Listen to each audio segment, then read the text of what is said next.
Today's Wednesday, November 22nd, 2017, and you're tuned into the Elevator Radio Show. This is our Thanksgiving show, so stay tuned. Here it comes.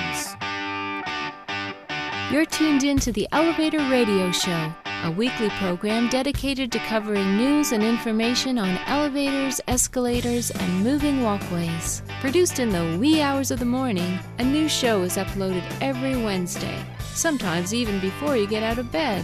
Listen to some of the comments sent in from our audience. Rob from New York writes, Tom, are you f***ing insane? You actually get up at 2 a.m. each Wednesday to put this show out? Man, you must love elevators. Tim from Illinois writes, I'm not sure why I listened, but ever since I tuned into the first show back in 2007, I've been addicted. Matt in Texas writes, I like your safety messages, Tom. It's important to remember them each and every day. And he also adds, when am I going to win the monthly prize pack giveaway? Ron from California sent this in.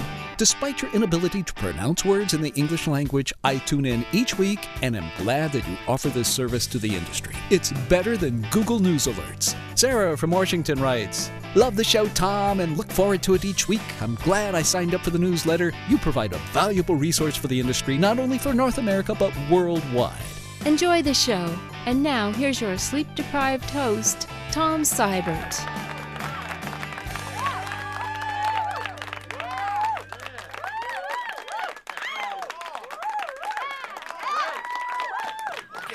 I'm so sorry. It's good to be here. Happy Thanksgiving, everybody. Happy Thanksgiving. Yeah.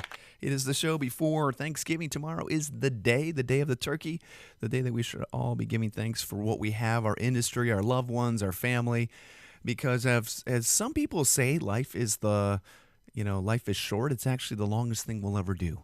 So take a moment. I know we're all caught up in the day-to-day busyness of Amazon 2-day shipping, and I want it tomorrow. What's it going to cost? I'll pay anything to make that happen, blah, blah, blah. Just take a moment to relax, breathe, because the next 4 weeks or 5 weeks heading into the end of the year and Christmas will be just, crazy as it typically is. So, but from the bottom of my heart, thank you so much for being part of the Elevator Radio Show family. I cannot think of a better industry to be part of, as dysfunctional as it may be at times, and as questions, as sometimes I go, what in the world is going on? I still would not want to be part of any other industry, and the friendships that I've made over the years have been truly remarkable. I was reminded of that. I'm reminded of that at least once a week, but I ran into an acquaintance who started a forum around the same time that I started the Elevator Radio Show podcast, and he was looking for pricing on a project, and I'm like, I remember that name, and he was nice enough to reach out and say, hey, how's your family doing? How are the kids?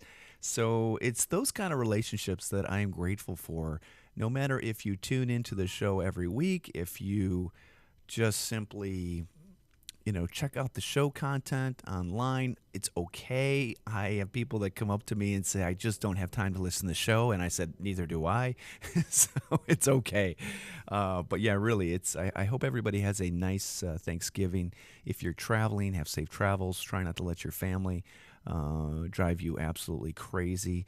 I'm headed up to the Northwoods, Wisconsin. Tomorrow I will be watching a turkey on the grill for most of the day while I'm splitting wood. Can't think of a better scenario for me, and my kids are playing in the woods as well. We don't hunt in Wisconsin, but there will be hunting going on by other family members, and my uncle and my aunt will be up. Our neighbor will join us, so we will pack in, how many people are we going to have? 10, 12? I don't know. In a tiny house, and for me, it's not about the food. It's just about breaking bread with your loved ones and being thankful. Which I am, and it'll be a busy 3 days for me because it's kind of a long drive, but it'll be worth it for sure. So yeah, I'll get up about 2:00 in the morning with my sophomore, who has a wrestling meet tonight, and we'll go and leave. Get up there about 9:30, 10 o'clock, and so hopefully your travels or your time, your day off is filled with some good reflection and some good family time. So anyway, with all that and blah, blah, blah said, I just want to thank everybody out there for doing that. I'm going to read a couple emails because I haven't done this in a while, and I do want to kind of work back into this because I think many of you who have sent me emails have been a little taken back because I haven't responded. I mean, there's some emails in here from a long time ago, which is difficult to do. You got to understand that I produce this show in about 4 hours, 5 hours every Wednesday morning, and people ask why you do it at 2 o'clock in the morning. Well, it started because my kids were little, and I did not want to take family time away, so I sacrificed my sleep time. Also, this is not an endeavor that I ever thought would make money. I was not intending to do it for that. I was simply providing a service to the elevator industry. So, with that said, show gets done. Get up at 2 o'clock in the morning. It gets recorded. It's up online. So literally the time I had to respond to emails was few and far between. And I don't spend work time that pays my bills and customer time away from because of the show. I do think about it when I'm at home or whatnot, as I should, but the reality is I'm not in this to become a millionaire or a million view or listener type thing. And anyway, so that's about it. So a couple emails I just want to touch on real quick. And there's an email from Kevin, and this is kind of in regards to the article last week. Hey, howdy, I'm a screenwriter working on a thriller script that requires my Vader repairman to drop the car he's inside during a blackout. As experts know, all modern cars have several fail-safes, including electromagnetic brakes. I've been seeking out a repairman online to answer some questions about how to override said brakes, but so far, mum's the word. Do you know anyone who would talk to me about electromagnetic brakes and other safety features? I'm a stickler for verisimilitude. Sorry. However, the same cannot be said for other film writers. If you haven't done so already, perhaps you could dedicate a podcast to the flawed, often hilarious depictions of elevator. This has already been done, Kevin. I don't know if you've seen that post. I think you have, but I'm not gonna share with you any information on how that might work, and it's kind of dangerous to even consider it. So I'm sorry I can't help you. Next email comes from David Cooper, and I don't know if anybody has met David. He is from the UK, and he was instrumental in preparing a pretty in-depth report on over-the-side escalator, or what do they call them there? Escalator trolley type falls.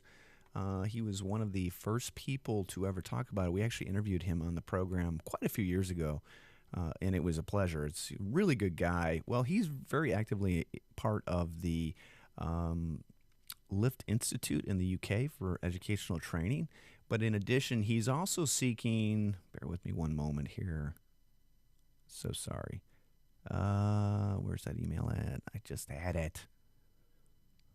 I get too many emails. That's the problem. I just started doing the spam thing after basically clearing about 3,000 of them. I'm like, geez. That's the problem with free emails from Gmail or whoever. Free is not free.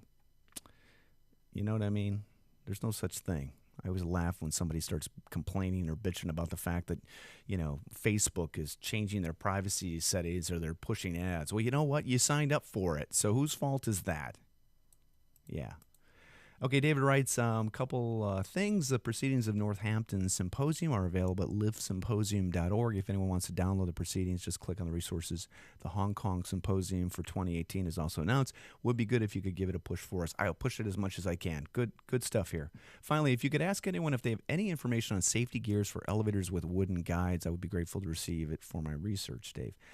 Dave, great to hear from you again. I'm not sure anybody really has a whole lot of information on safety gears for elevators with wooden guides. I don't know how many wooden guides are still out there or really what you're looking for. So be happy to share any other information you might have or some general requirements. And I'll respond in email as well if you're listening to the show. So anyway, there's quite a few other emails. I'm not going to get to those because some of them are kind of, they're okay. But anyway, we'll get into the show notes next, and we should have you out of here in about 15 minutes or so. So, and some of the articles that I found online should make you reflect and truly be thankful for, for what you have. So I can't think of a better.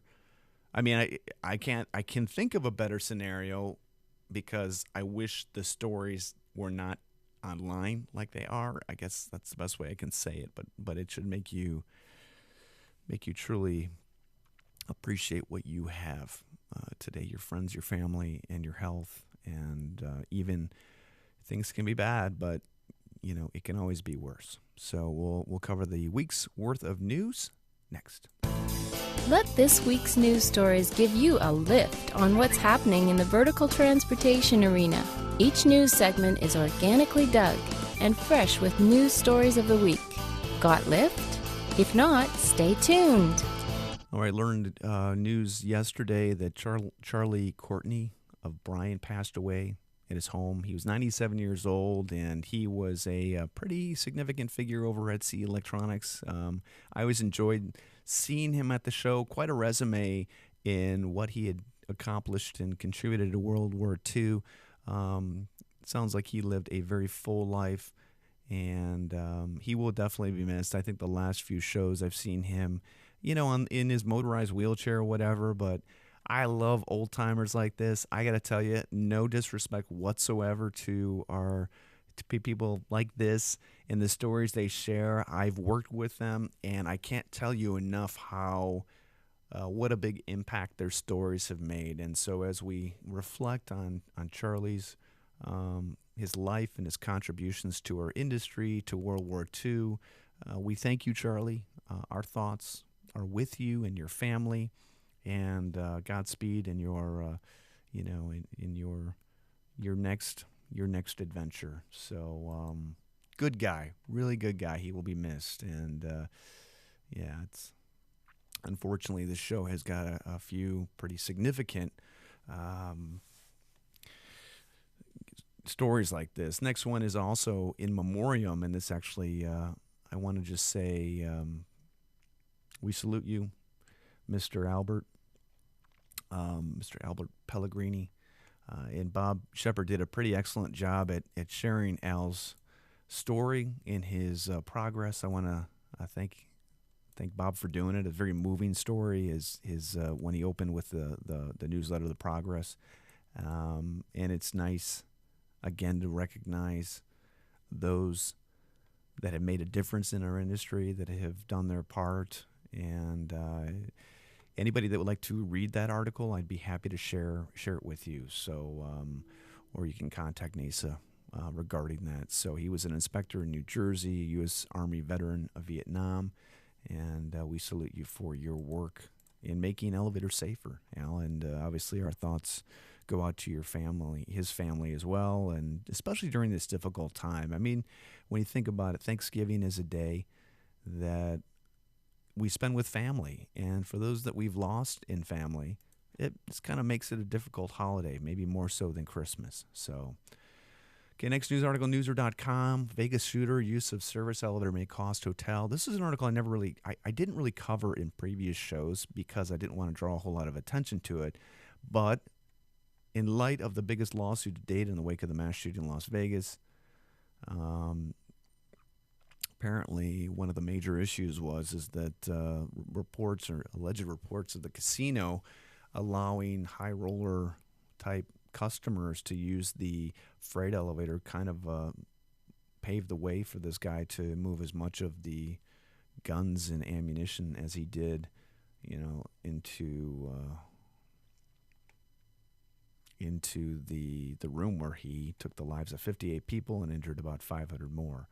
So, freight elevators should not be used for the general riding public, no matter what. So that has to stop immediately. Another terrible story that has awful timing. CBS New York News, service. Apparently, MTA's first female escalator mechanic dies while giving birth to twins. This is awful. This is just awful. If this doesn't make your heart sink, I don't know what will. But apparently Julia Roman of Dumont, New Jersey, was 43 years old. She died last Thursday from an amniotic fluid embolism after delivering her twin daughters. Oh, just awful. I mean, this is just terrible. So,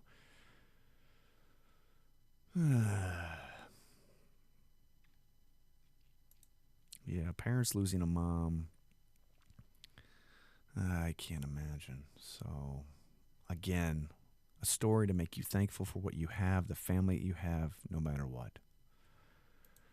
Okay, next news article, HindustanTimes.com in Pune has an article where 8 were killed as an underground tunnel elevator crashed. And I don't really consider this an elevator other than the fact that it's some cage device that's lifted by a crane that lowers people into the ground. Apparently the cables broke, resulting in the fatalities that incurred. So, yeah. They were returning to the ground, and yeah. So anyway, you can read about that. Link is in the show notes. Power outage stalls 15 in elevators. Obviously, this is going to happen. This happened at Keene University. They canceled classes as the power outage, created an unsafe condition, which also led to entrapments in elevators because the power was out. So obviously, nobody was hurt. Thank goodness, everybody stayed where they were supposed to, and there was no injuries. Okay, here's the lift and escalator symposium events, as Dave had asked me to post. So anybody in the UK who listens, I know we have listeners from around the country, especially in the UK. So if you're not already a part of the lift symposium, I encourage you to actively make it better, make it more than what it is. So hopefully you can do that. I seem to have copied this post twice. Anyway, next news article. Apparently, pet owners in Mumbai have some more rights than probably ones in New York. If you want to read about this, interesting that your dog can pee or poo anywhere. It's illegal to ban pets from the society, even if it's mentioned in your society's bylaws. So kind of interesting. I'm a pet lover to some extent. So I know in some apartments and condo associations across the United States, there are law or rules against dogs riding in elevators and instead riding in service elevators. So anyway, next news article, proof that Montreal's STM escalators are extremely dangerous. You know what? This is MTL blog. I would not say this is proof. This is proof that somebody can't keep their damn feet away from the yellow area on the escalator step. Why don't you spend more time writing about, okay, who's this guy? Hey, Jeremy Hazen. Why don't you spend more time talking about safety instead of trying to get your your foot stuck in an escalator?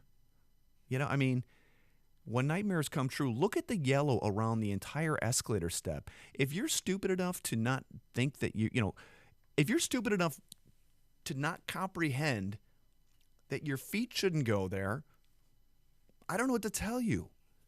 Wouldn't you think that things that are moving, big metal plates that are meshing together as you get off, might catch something like that? They're not extremely dangerous. They're dangerous when you're dragging your foot across on the side of the escalator handrail and you're sticking your feet in towards the end trying to get them stuck. Hey, send me an email.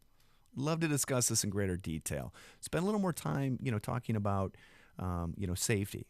How about that? Instead of doing this shock and all stuff. I almost said the bad word. Anyway, next news article, elevator inspections in Pittsburgh. This is the age-old investigative reporting. Okay, bear with me one moment. This is going to blare in your ear probably. I got to play this because this is from WPXInews.com. Actually, I'm not going to play this. I'm running out of time here. I'm going to let everybody watch this. But the reality is that Channel 11 or whatever, 11 News has investigated that there's elevators that haven't been inspected, which the reality is there's just not enough inspectors to do all the work that needs to be done, to do an adequate, comprehensive inspection. And I wouldn't doubt that the pricing for the inspections don't make it any easier as well. So there's lots of issues here that I truly wish that the media would spend a little bit more time in investigating rather than having it turn into some kind of shock and awe kind of piece, because there are significant issues with the fact that cities and states don't adequately fund departments like this. I've said it before. I mean, I work in a building in Cook County, Illinois, which is not the greatest county to be part of. And for the longest time in the 90s, we had some guy come out and slap a sticker on our furnaces. Now we have 1, 2, 3, 4, 5. We have about 8 furnaces in our building, okay? And it was a tax. It was a tag that required, I don't know, it's like a boiler certification tag. We didn't have a boiler. The reality is, this guy would get up there. He'd put a sticker on. We'd have to pay a bill of, I don't know, $300, $400, $500, whatever. And then he'd leave. Well, over time, his position was totally removed. And, well, actually, before it was removed, they stopped doing the sticker. So he kept writing a mark. He would put a marker on there and would sign it. So we have signatures and a date on their boilers next to the stamps. It's like, oh my gosh. So, I mean, I'm not comparing this to elevator inspections whatsoever, and now we just get a bill in the mail. Nobody comes out to look at it. It's freaking ridiculous. So this is some of the issues that we have with this. But elevator inspectors are different in this case. But my point to the boiler story is that funding is being cut, and it's not coming back. And I'm not talking about cities and government, states making money, but they can have departments that are not profitable because they're not supposed to be profitable, but that can do more, do better, and sustain themselves. Just let them. And I don't know why. I do not know why this can't happen. It should be simple enough to do, but it's not. I'll let everybody watch that on their own, because it's going to basically blare in your ears with a 30-second ad. And the last news article of the show: University of Alabama and Elevator U have teamed up for the 21st annual Elevator U conference. It might be the 22nd. I'm sorry, that might be incorrect. I'm not quite sure. No, 21st. I apologize. It's going to be held June 18th to 21st, 2018. They are looking at this time for presentations. So please, if you're interested in applying for to be a presenter there, please do so. These are non-commercial presentations, just so you know. And if you get up there and start talking about commercial stuff and selling your stuff, you will not, you will not look good in the eyes of the educational committee. That's all I can say. But if you're interested in talking, please fill out the information in there. So, and that's going to do it for the show, everybody. I want to thank you again. I'm thankful for each and every one of you who is my friend, who is my elevator family. Have a wonderful Thanksgiving. I'll be back next Wednesday with our prize pack giveaway for the last week of November. And we will roll through December like there's no tomorrow, and kick off 2018 with a bang. So, again, thank you. Have a wonderful Thanksgiving. Safe travels, and we will talk to you next Wednesday. Take care. Bye-bye.